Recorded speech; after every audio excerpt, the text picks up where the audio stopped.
But before we open it up, I'm going to answer one of the questions just to give sort of an example of what Missy's referring to with like, what are some of the things that I would like to bring back to my life? Because I think that that's an interesting question, because as I'm listening to her give that talk, we all lost a lot when that diagnosis came and had to accept a lot. And I think that for me, one of the things I lost a lot of was having my family as one unit. Because I think one of the things that we all struggle with, I'm assuming, is the splitting up to take care of that SMS child. And that, I mean, my husband's not here, but I could speak for him. That absolutely was a joy sapper for him, the fact that we were no longer one unit.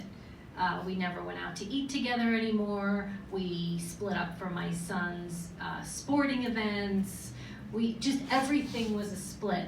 And I think for me with that, like sometimes things aren't achievable necessarily, but they become acceptable.